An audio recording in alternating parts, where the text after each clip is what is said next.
네, 이 제품을 먼저 수리를 함에 있어서 전원을 연결할 때 이쪽에 연결하는 단자가 흔들흔들합니다.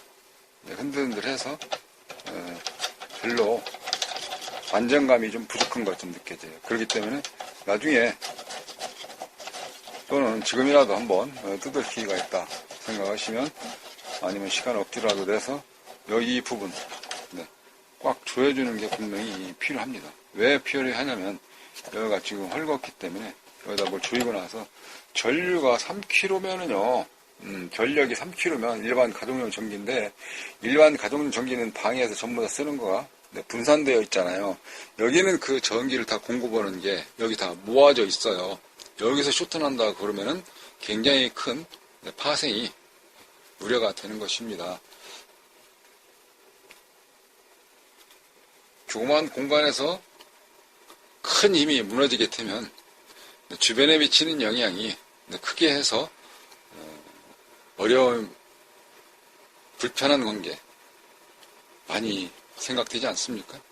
그래서 여기 접점이 닿다 안 닿다 스파크가 엄청 많이 날 수 있는 부분들이거든요. 암페어가 적은 것이 아니기 때문에. 그래서 닿게 되면 또 지금이라도 어디 출장 나가시기 전에 한번 이거 꼭 잘 풀렀다가 플라이어 가지고 세게 잘 조이시고, 안에부터 이거 다 드러내고요.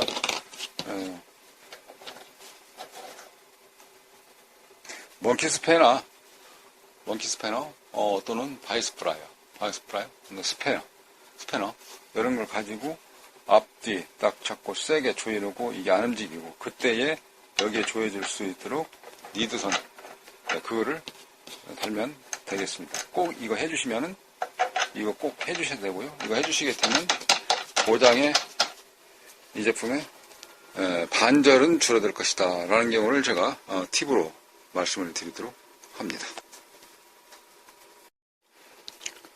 네, 케이스로부터 보드를 분리를 합니다. 왜냐면은 이제 그 밑에 패턴도 봐야 되겠지만, 부품의 이상 유무를 좀 더 측정하기 위해서는 패턴을 같이 곁들여서 어느 부분과 같이 연결되어져 있는지 다 봐야 되기 때문에 말이죠. 쭉 밑에 케이스를 이렇게 분리를 합니다. 분리를 할 때 하고 나서 이쪽에 우리 보통 이렇게 되어져 있는 운모 같은 이런 거 있죠. 이거 잘 놔둬야 되거든요. 열에 좀 강한데 뚝뚝 끊어지기도 하고요. 예전에 다리미 맞나? 그렇지. 다리미 속에도 있었고, 전기난로? 골로? 하여간 그 다리미 밑에 열선을 하고 이쪽에 쇠하고 쇼트나는 부분을 방지하기 위해서 이렇게 되어져 있습니다. 이거 말고 또 저기 그 비닐처럼 되어져 있는 고무 재질로 된 실리콘 재질로 되어져 있는 것도 있는데 서로 특성이 약간 틀리긴 하죠. 열 전도율도 다르기도 하고요. 이거 버리지 않고 없어지지 않도록 하면서 작업 끝나고 저쪽에 쫙 대면서 나사를 고정해줘야 됩니다. 일단 부품이 이상 있는 부분을 먼저 하나씩 전부 다 추출하고, 그리고 다시 또 빼낸 상태에서 이상 유무를 한 번 더 측정을 하게 됩니다. 왜냐면은 부품이 있을 때, 분량이 있을 때 하고 분량이 없을 때 하고 서로가 다른 값이 나올 수 있기 때문에 그거를 비교해 가면서 머릿속에 기억을 하고 있다가 다시 한번 이상 있는 부분, 그 주변을 측정을 하게 되는 거죠. 네, 그리고 콘덴서 같은 경우는 특히 그 메이커에 해당되어 있는 제품, 또 수명이 긴 장수명 제품을 장착을, 실장을 할 수 있도록 하는 게 좋죠. 장수명 콘덴서 하게 되면 보통 노란색인데, 갈색에서도 장수명 콘덴서가 요즘에는 좀 많이 나오고 있습니다. 꼭 노란색만이 아니고요. 초창기 때는 노란색을 많이 구분했습니다만, 지금 회사에서는 또 노란색이 아니라 갈색에서도 장수명이 나오더라고요. 그래서 이왕이면은 장수명 콘덴서를 꽂아주시는 게 이왕이 뜯었을 때에 필요하지 않나 라고 생각이 되어집니다. 어쨌든 이게 3kg면은 이 가정용 일반 집에서 전압을 전력을 3kg 다 쓰는 거기 때문에 엄청난 용량이거든요. 파워로 봐서는. 네, 그래서 양 수리할 때, 분해했을 때 그렇게 하는 게 필요하다라고 생각이 되었습니다. 저런 FET라든지 이쪽에 또 IGBT 이런 경우도 꼼꼼하게 잘 측정을 해서 저항값, 네, 그러니까 스위칭 했을 때 저항값이 일렬적으로 잘 돼서 물이 흐른다, 물코가 흐른다 하더라도 분배가 잘 돼서 어느 한쪽에 부하가 많이 걸려 있는 일이 없도록 점검하는 과정이 필요할 것 같습니다.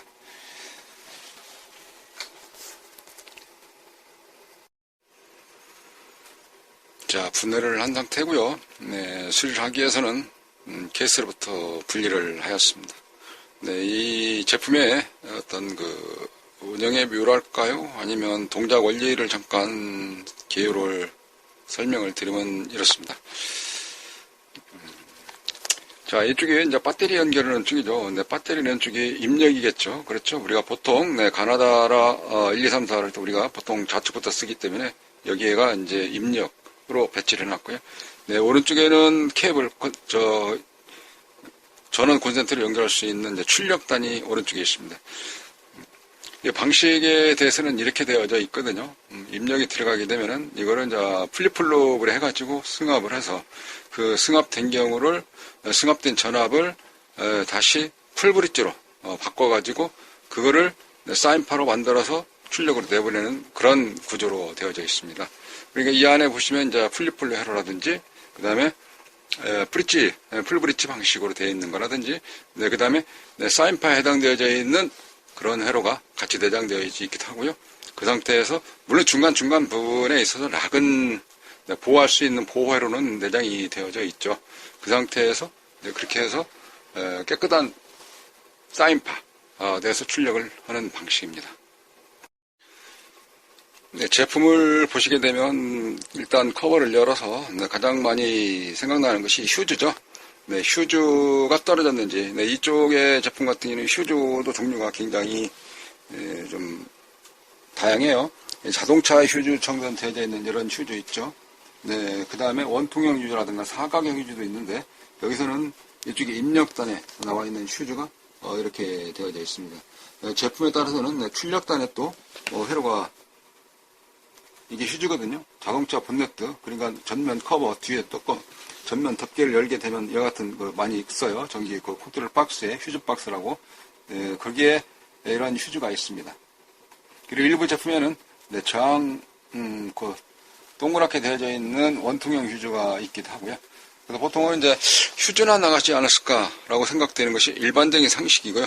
근데 휴즈로 나가게 되면 거기 연관되어져 있는, 그러니까 힘쓰는 라인, 직렬 라인에 대해서는 어느 정도 거기 관계되어져 있는 부분들이 다 줄줄이 이상 있는 경우가 대체적으로, 왜냐하면 암페어가 엄청나게 용량이 크기 때문에 그러한 경우는 그 용량, 쉽게 해서 이상 있는, 쉽게 해서 쇼트캅이라든지 우리 벼락 맞으면 그 전하라 그러는데 그 전기양이 어느 부분에서 소멸되느냐, 소진되느냐, 그 값이 저로 없어지느냐, 그렇다 그러면 그 전기양을 어디선가 흡수를 해서 손상을, 그만큼 피해를 입어야 되기 때문에 그렇습니다. 그렇기 때문에 여기서 같은 경우는 암페어가 굉장히 높기 때문에 그런 거거든요. 그래서 입력단에서 쇼트나게 되면 이쪽 브릿지 쪽에, 그 다음에 출력단에서 이상이 생긴다 그러면은 당연히 보호 기능이 들어있는 락과, 네, 그 다음에 승합돼 가지고 내려져 있는 풀브릿지, 이런 회로들이 고장이 난다, 이렇게라고 말씀드리는 것이죠. 네, 이 제품 3kW, 3000W인데요. 3000W면은 일반 가정 전기가 3kg이기 때문에 여기 같은 것도 3kg. 하나, 가정에 전원 공부할 수 있는 용량입니다. 네, 그러나 한전에서 들어오는 전기하고 여기서 발전을 해가지고 쉽게 해서 변압해서 3kg 공급하고는 우리가 느낌 자체가 다른 것입니다. 여기 3kg를 다 쓰게 되면 열도 많이 나게 되고, 그 다음에 손상이 될 수 있는 확률이 더 빠르게 수명 기간가 줄어들 수 있습니다. 그래서 3kg라고 하지만 실제적으로는 조금 더 줄여서 부하 용량을 적게 쓰는 것이 효율적으로 제품을 사용할 수 있는 것입니다. 그러면 이 3kg짜리 저 정도 용량이 고장나게 되면 일단 우려감이 가장 많이 드러나는 것이 무엇일까요? 네, 그렇습니다. 수리 비용이 어떻게 될까? 바로 그런 거거든요. 많이 나오면 어떻게 되지? 우려. 네, 그런 심리 때문에 이쪽 제품에 대해서 걱정을 하면서 한번 뜯어보게 됩니다. 그 열었을 때에 이렇게 눈으로 보이는 부분들이 있죠. 휴즈는 고장나지 않았을까, 또는 눈에 보이는 저런 콘덴서 같은 거 갈면 되지 않을까 라고 생각이 되어지고, 다리 3개짜리, 4개짜리, 그 다음에 또 IC로 되어져 있는 이런 부품들이 자꾸 들어갈수록 이제 내가 손댈 일이 아니다 라고 생각이 되어지기도 합니다. 근데 중요한 부분은 여기에서 이런 휴즈가 나갔을 경우는 한번 깊이 생각을 해봐야 됩니다. 왜 그러냐면 저 3kg짜리 휴즈가 나가게 되면 주변에 영향을 많이 미칠 수 있긴 있거든요. 그러니까 여기 휴즈만 달랑 떨어지는 게 아니라 내 주변에 FET라든지 또는 TR로 되어져 있는 IGBT 이런 제품들, 또 부스트 번터에 해당되어져 있는 버카운트라든지 거기에 해당되어져 있는 다이오드, 그런 것이 같이 손상이 되면서 주변 수자들 약한 부분에 치명타를 입어져 있는 상태가 될 수 있어요. 근데 휴즈를 떨어졌으니까 휴즈를 갈고 하게 되면 이번에는 마저 다른 부위까지 고장이 나게 되는 것이죠. 네, 그럴 때에 적절한 요소 측정할 수 있는 테스트 포인트를 이와 같은 히로 시험기를 가지고 측정을 해놓고, 그리고 휴즈를 간 뒤에 배터리를 연결해서 스위치를 켜봐야 되는 것입니다. 그렇지 않으면 더 고장나는 경우가 있죠. 그래서 일반적으로 점검할 것은 휴즈라든지 그 다음에 눈에 보이는 육안 검사 뭐 그런 정도 하고, 일부분 점검을 좀 더 깊이 들어간 상태에서 넣어야지만이 크게 고장이 안 난다라는 경우를 말씀드릴 수가 있겠네요.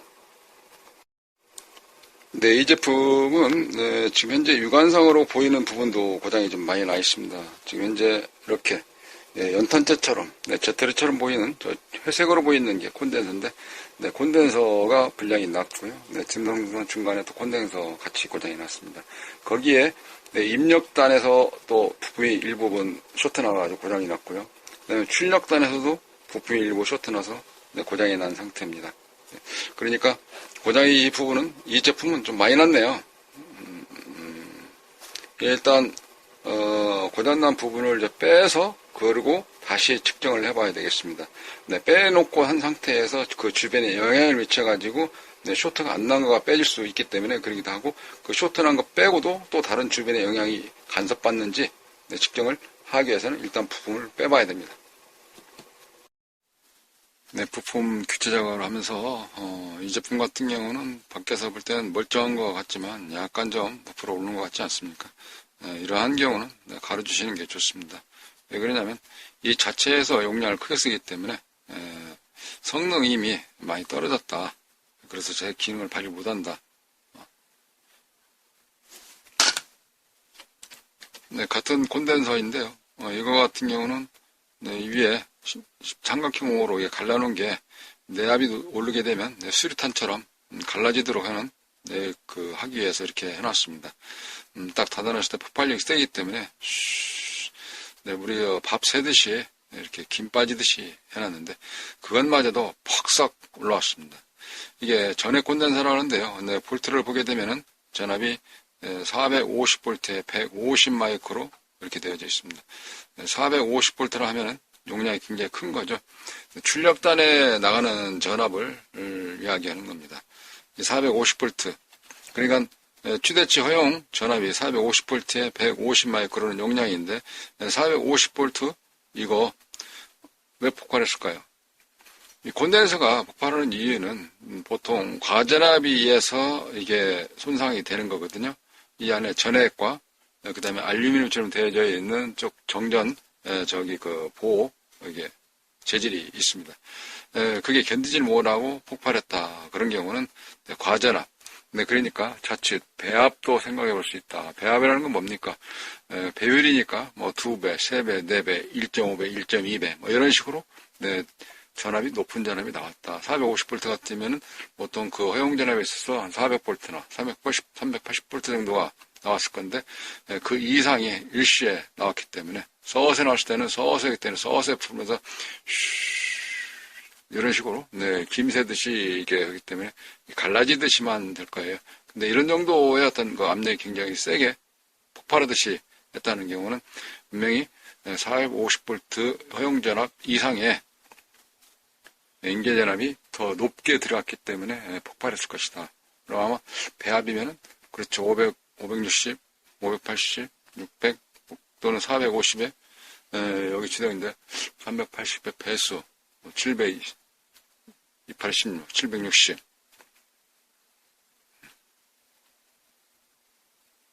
생각을 하는 겁니다. 주의하셔야 된다는 것이죠. 예. 원인은 잘 모르겠습니다만, 아마, 뭐, 좀 만졌을까요? 아니면은, 자연적으로 그랬을까요? 어쨌든, 뭐, 저 갈고, 그 다음에 이것 같은 경우도 또, 다 가르치고, 양이면 조금 더, 장수명으로다가 다 교체를 해줘야 되겠죠. 예.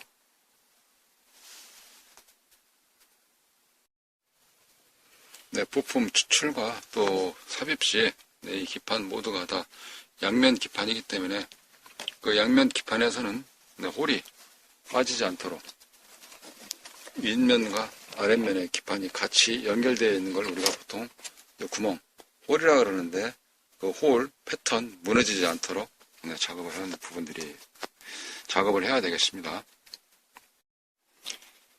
네, 수리를 마치고, 네, 테스트를 한번 들어가 보도록 하겠습니다. 이쪽에 이제 전압기가 따로 있는데요. 네, 스위치를 켜게 되면 전압이 서서히, 네, 올라오게 되어 있습니다. 물론 이제 급속하게 올라오죠. 그리고 출력단에다가 멀티 테스트가 하나 달아놨습니다. 왜냐면 이쪽 테스트기가 있긴 있지만 멀티미터를 통해서 한 번 더 확인하기 위해서 이렇게, 이번에는 DC가 아니라 AC죠. 네, 교류니까 가동용 전기 AC에다가 렌즈를 맞춰 놓았고요. 그리고 여기에는 조그마한 전구다발을 하나 잠깐 달아놨습니다. 시각적으로 확인하기 위해서. 네, 보시는 바와 같이 이거는 니드봉 자체가 프로브라 그러죠. 그러니까 프로브라 하면은 오실로스코프에서 어떤 보이지 않는 전압의 그림을, 형상이라 그러죠. 네, 그거를 보고자 하는 건데요. 여기에는 사인파가 나오는지 또는 사다리파가 나오는지 구분짓기 위해서 하는 것입니다. 네, 저는 배터리 전원을 통해서 공급을 좀 선을 연결을 해 놓았습니다. 스위치를 켜게 되면 여기 전압과 위쪽 전압, 네, 그리고 저쪽에 정연파라고 하는 사인파가 나오는지, 네, 그거 확인해 보도록 하겠습니다. 한번 보실까요? 네, 켜면 이쪽에는 서서히 올라가는데, 이쪽에 렌즈는 좀 빠르게 측정됨을 알 수가 있습니다. 자, 한번 여기 있는 스위치, 네, 켜보도록 하죠. 네, 전압이 212V 올라와 있고요. 여기 깜빡깜빡하던 것은 전압이 현재 이쪽에 약간 좀 늦게 올라오는 듯. 왜냐면 정연파 만들어내서 출력이 나오는 과정이 필요하기 때문에 그렇습니다. 현재 전압은 정상적으로 가동용 전기 나와 있고요. 네, 그 다음에 여기 한번 찍어보도록 하죠. 자, 여기를 찍어야죠. 그렇습니다. 여기 전기 오니까 220. 여기 스크루 채고, 파형을 한번 보겠습니다. 네, 파형 잘 나오네요. 약간 좀 찌그러든 듯 하고, 네, 60Hz 정확히 잘 나옵니다. 현재 팬은 안 돌아가는데, 저 팬 안 돌아가는 경우는 온도에 의해서 돌아가도록 되어 있죠.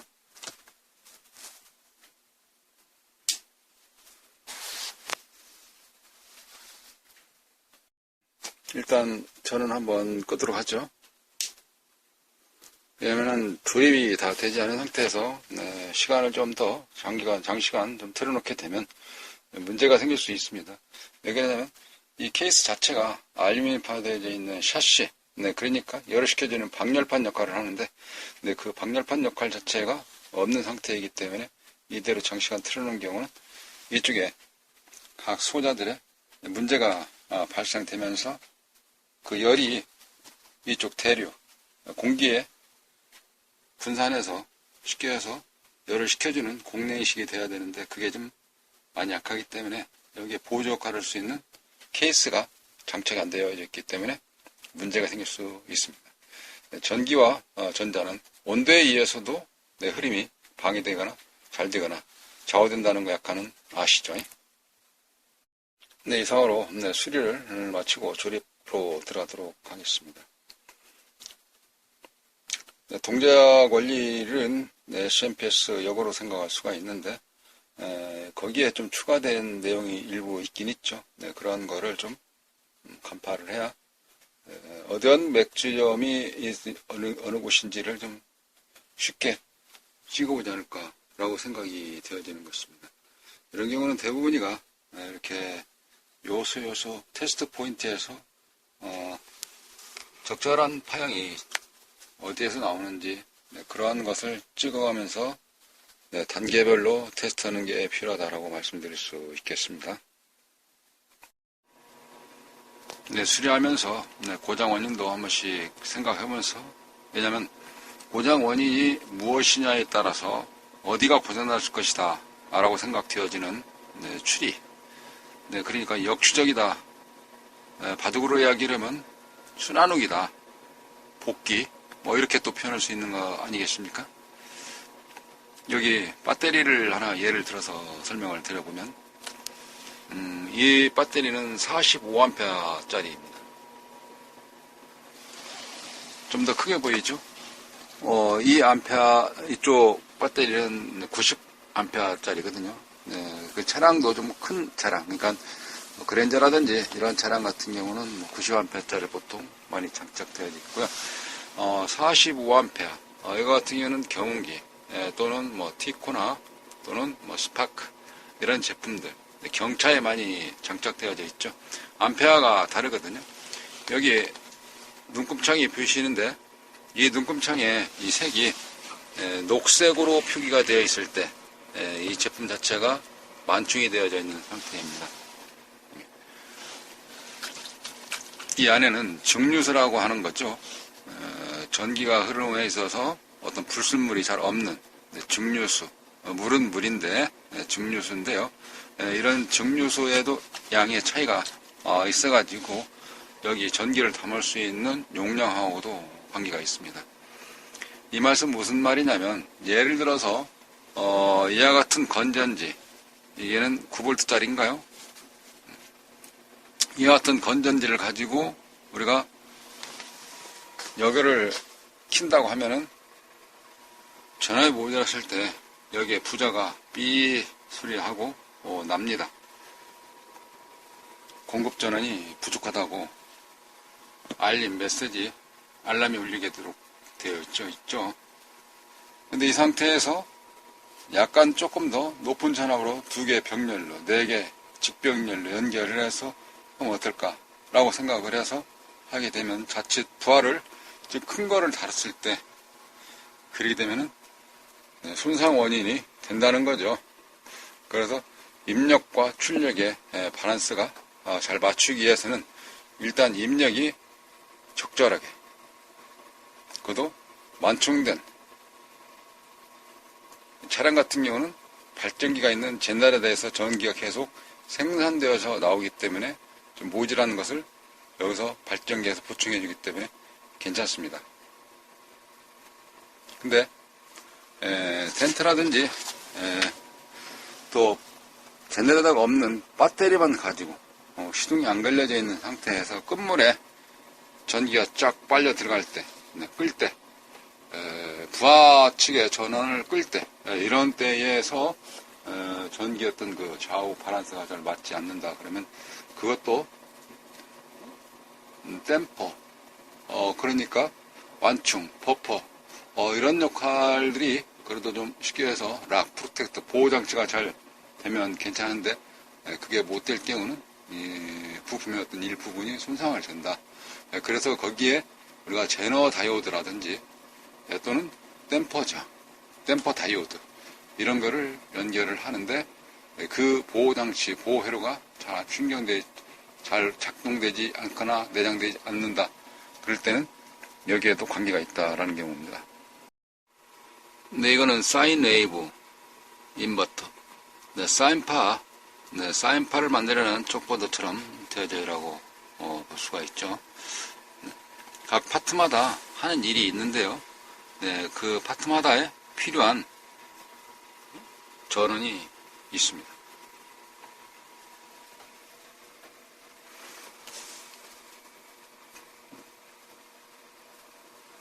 단계별로 전원을 넘겨주지 못할 때 제 역할을 못하게 되는데 부하는 계속 당겨서 쓰려고 합니다.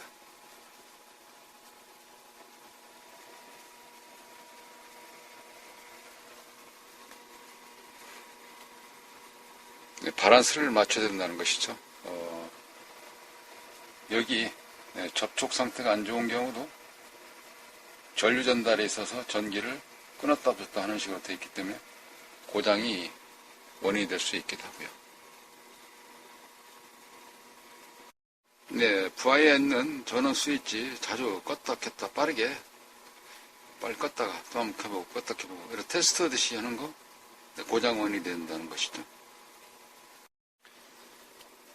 고장 원인, 고장의 예방. 또 한 가지는 제 생각인데요.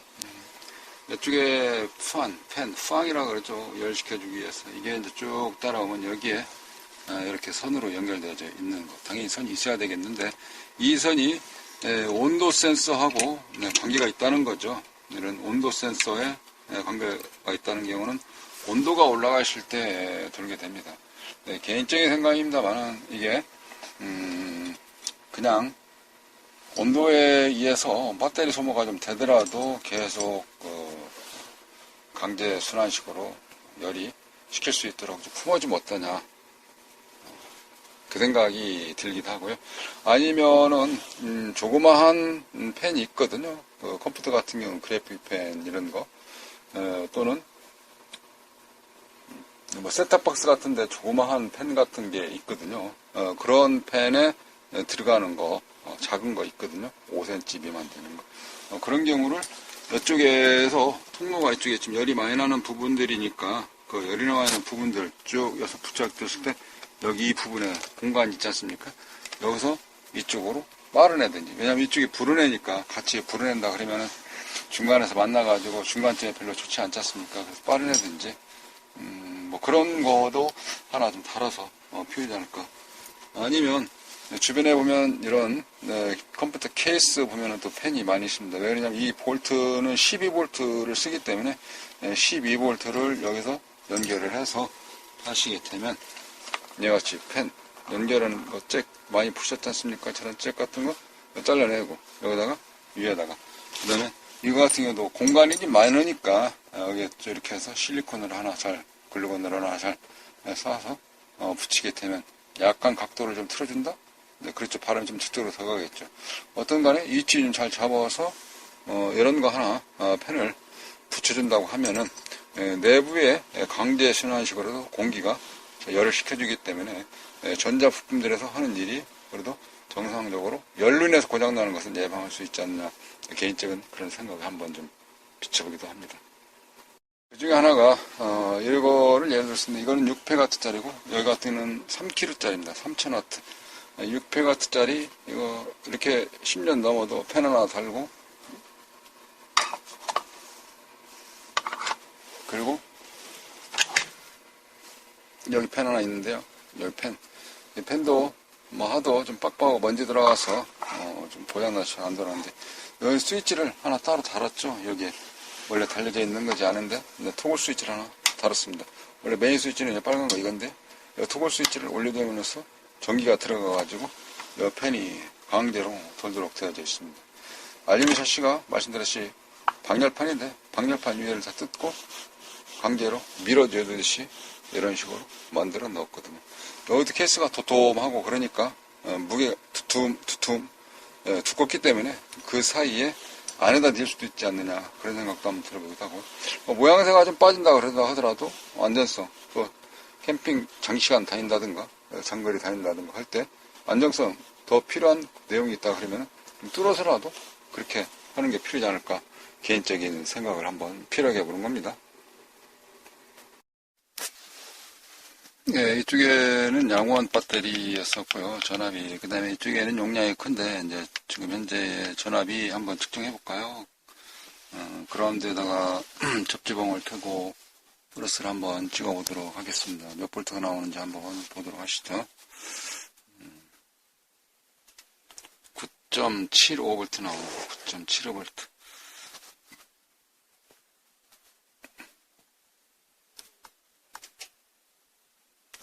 9.77V, 9.7. 자, 이렇게 연결되어 있는 게 지금 인버터하고 연결되어 있거든요. 네, 이 상태에서 한번 켜보도록 하죠.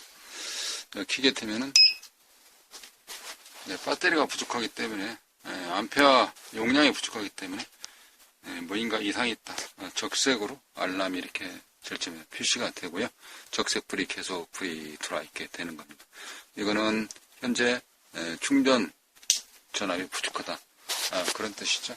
그때는 여기 락이 걸려 있어서 더 이상 우리 발로 발전이 안 되듯이 제네레이터 기능을 못 하듯이 출력 전압이 나오지를 않고 있는 것입니다.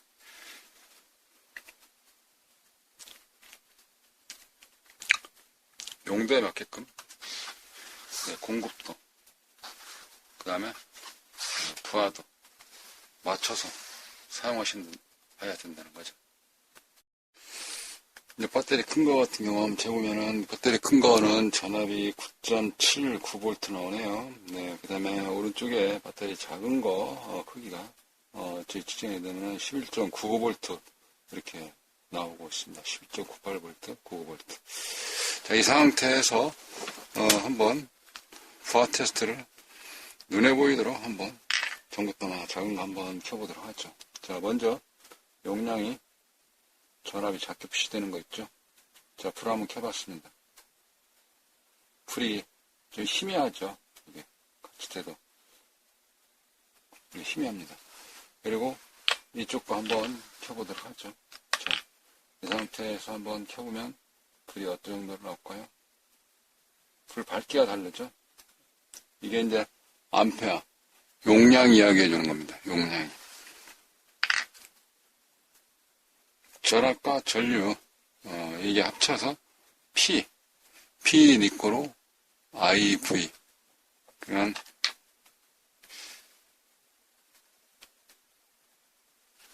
차이가 확 나죠.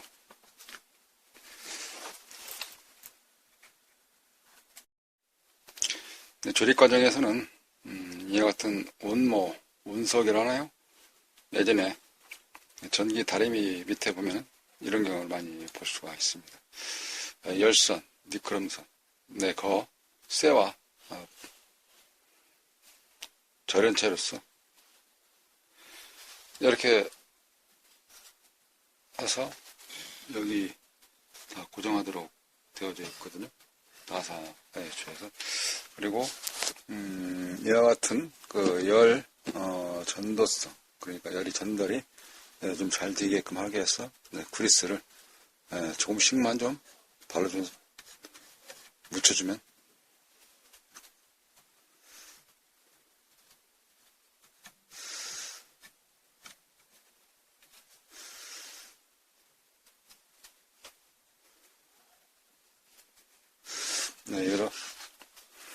이렇게 해서 묻혀주게 되면 이 열이 저 케이스 전달이 좀 잘 된다 라고 해서 열 전도성 냉각 그리스.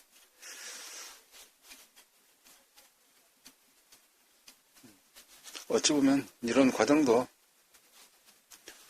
아까 설명드렸던 펜 하나 앞시력 옆에다 달아주면 많은 도움이 될 겁니다. 지금 작업 과정이 필요한 거죠. 오래 쓰기 위해서. 이거 사소한 거 하나 같으지만 이거 하나가 이 부품할 수 있는 일들이 떨어지기 때문에 이거 하나 떨어지면 그 옆에 게 같이 떨어지는 확률이 많거든요. 왜냐하면 회로가 병렬로 패턴 자체 밑에 기판이 병렬로 되어 있기 때문에 하나 떨어지면 그 힘을 못 쓰기 때문에 약해서 그 옆에 소자가 다시 떨어지게 되거든요. 그래서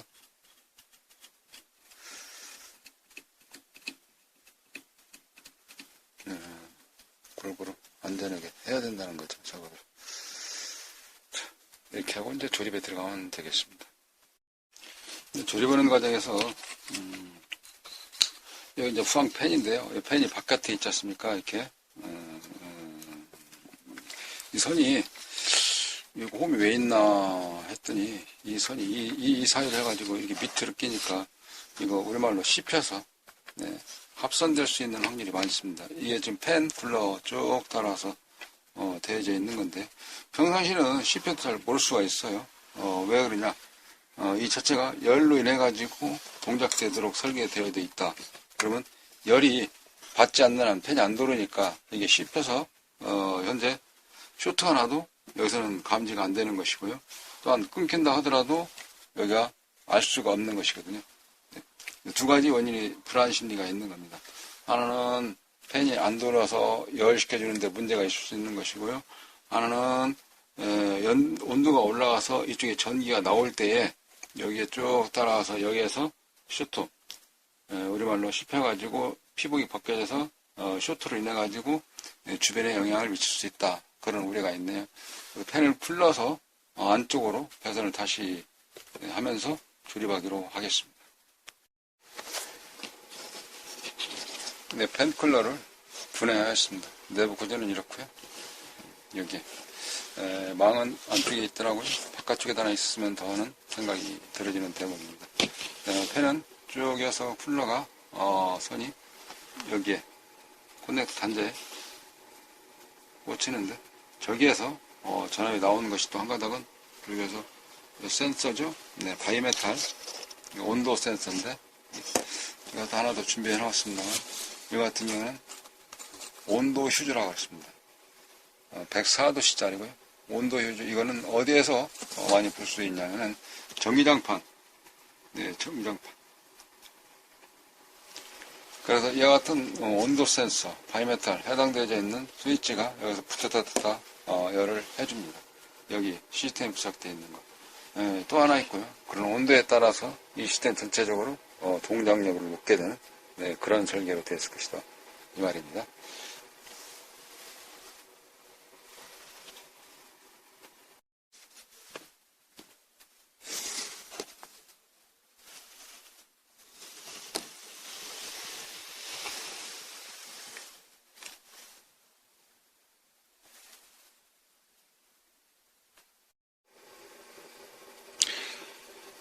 자, 수리를 마치고 조립까지 다 끝냈습니다. 몇 가지 주의사항과 예방하면 좋겠다 이런 말씀 다 드렸고요. 아까 이런 말씀도 드렸죠. 밖에 이렇게 노출되어 있다 보니까 주변에 종이나 비닐이 어떤 먼지를 인해 가지고 또는 날타리같이 그런 걸로 인해서 모터가 안 돌아갈 수 있는 염려도 있다. 여기에 망이 박혀 있으면 좋겠다. 아니면 저 팬이 이쪽 안쪽에 이렇게 들어가 있으면 어떨까 라는 생각도 한번 해봤다 라는 것을 말씀을 드렸죠.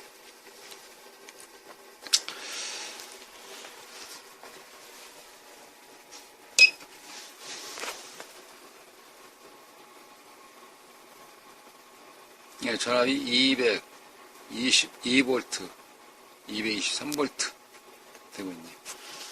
현재 렌즈가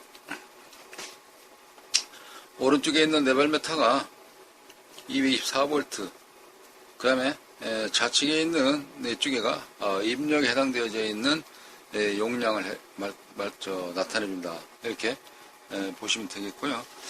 램프 해당되어져 있는 여기에 LED 불이 3개 있는데 녹색, 적색, 백색 눈으로 에라메시지를 보여주는 것이죠. 녹색이 들어왔을 때는 정상적이다. 적색이 들어왔을 때는 어떻게 이상 있는 부위를 보여준다.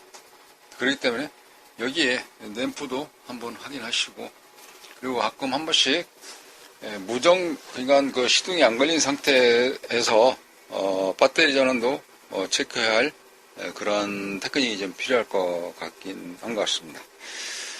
자, 이 상태에서 정상적으로 잘 사용하기 위해서는 가장 중요한 것이 용량 준수하고 자주 껐다 켰다 하지 않고 그 다음에 입력 전원 충족하게 필요할 수 있도록 하고